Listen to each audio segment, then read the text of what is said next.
打一天损9个亿，俄还能坚持多久？德国竟援助乌克兰眼镜蛇雷达，2分钟可定位40个炮连，台美合造下一代主力战机。大家好，我是火力军。这期视频我们来聊聊最新的军事资讯。首先来看看俄还能坚持多久。俗话说大炮一响，黄金万两，俄罗斯也不例外。美媒为了搞清楚俄罗斯在这次俄乌冲突中损失到底有多大，专门替俄罗斯算了一笔账。根据美媒的数据显示，仅仅考虑俄罗斯在这次特别军事行动中对士兵的薪水支出、各类弹药消耗，俄罗斯平均一天的开销高达9亿美元。俄乌冲突到现在打了70天左右，俄军已经消耗了超过600亿美元，比俄罗斯1年的军费还高。这还不算俄罗斯遭遇西方制裁以及诸如俄罗斯号沉没这样的巨额战损。要知道，这次俄乌冲突，俄军损失很惨重，抚恤、收敛遗体等各类善后工作同样是一笔巨款。因此，保守估计，俄罗斯每天的实际损失可能都在10亿美元以上。这样的情况，俄罗斯很可能是挺不了多久。受西方经济制裁影响，从2014年以来，俄罗斯经济一直处于下行状态，已经连续8年被挤出全球前10。尤其是2020年 GDP 同比下降了 3.1%。2021年全球经济大复苏，这才让俄罗斯各行业经济得到了大幅回升。但与其他经济体增速 7%、8% 相比，俄罗斯 4.7% 的增速实属不高。美国2021年 GDP 突破23万亿美元，是俄罗斯的13倍。但就算是如此，美国依旧从阿富汗撤兵，整个阿富汗战争美军耗资2万亿美元，平均一天3亿美元。就是因为阿富汗战争太烧钱，国政府快顶不住了，这才选择撤军。而这次俄乌冲突比阿富汗还烧钱好几倍。再想想俄罗斯的经济还有西方的大规模制裁，按照这个趋势，俄罗斯顶不住也就是迟早的事情。而且俄罗斯还没有外援，就连俄罗斯的铁哥们白俄罗斯也不敢介入俄乌冲突。近日，白俄罗斯总统卢卡申科对美媒表明态度，不会介入俄乌冲突。虽然乌克兰的实力相比较俄罗斯是有点差，但是在北约老大哥和美国的支援下，抵抗俄罗斯的进攻还是没啥问题的。而对俄罗斯来讲，战局僵持就意味着失败。了解完俄罗斯的成本，我们再来看看俄国对乌克兰的援助。5月5日，就在德国政府宣称将向乌克兰援助7辆 PZH 2000型155毫米自行加榴炮之后，德国再次传出重磅消息，这轮援助还将会搭配多辆眼镜蛇有源相控阵反炮兵雷达。COBRA 雷达系一部相控阵体制的反炮群雷达，其主要任务是迅速而准确地完成对敌方常规的以及导弹炮兵阵地的定位。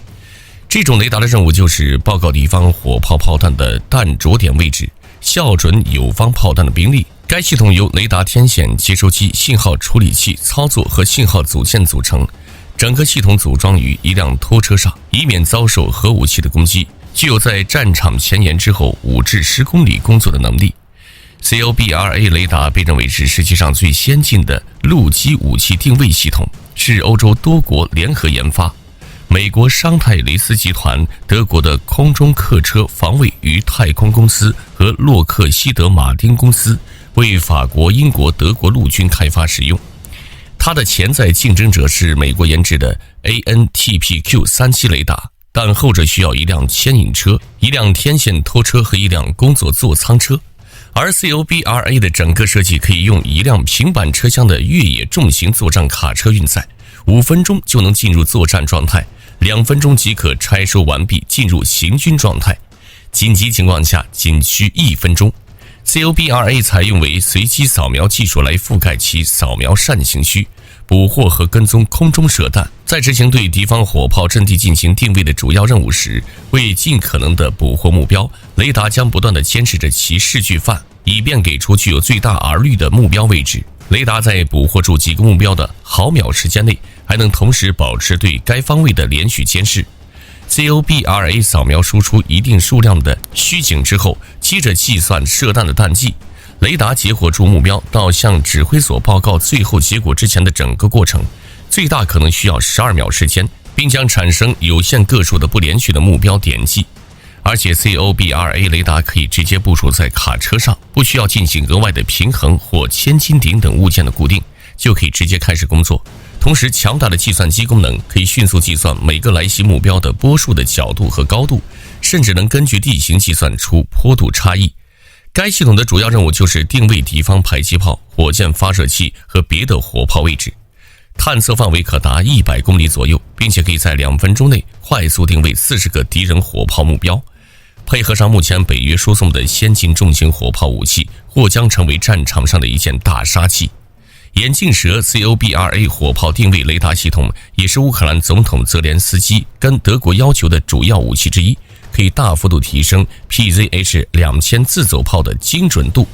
根据来自柏林军界的消息，乌克兰最初要求交付40套眼镜蛇系统，只是德军自己其实也只装备了19部该型雷达，可以从19套系统的现有库存中提供3到5套系统，而德国联邦国防军的装备以后可以增补，别看数量不多，价值可不低。行业专家初步估计，眼镜蛇系统的价值为5000万欧元，整个交付的价值达到上亿欧元。从这一点可以看出，德国对乌克兰的新一轮援助完全是不留余地。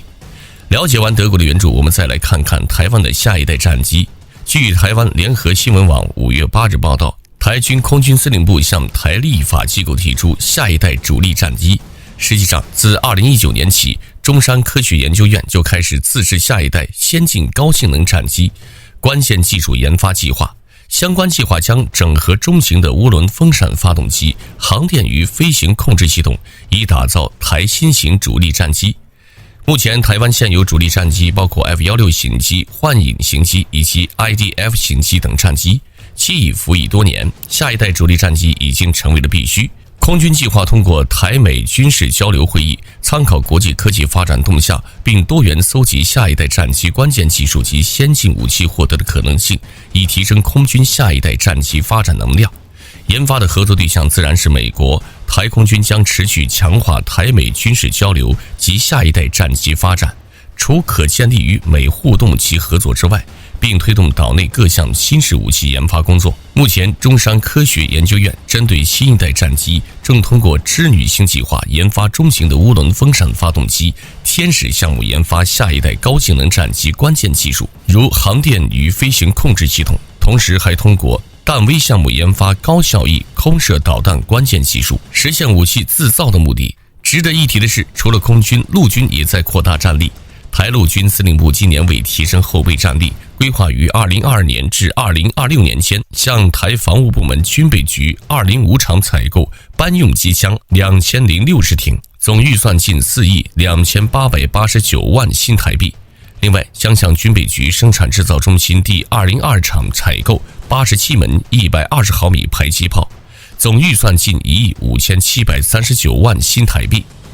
好了，这期视频到这里就结束了。各位认为俄乌战争什么时候会结束呢？欢迎在视频下方留言评论，我们下期再见。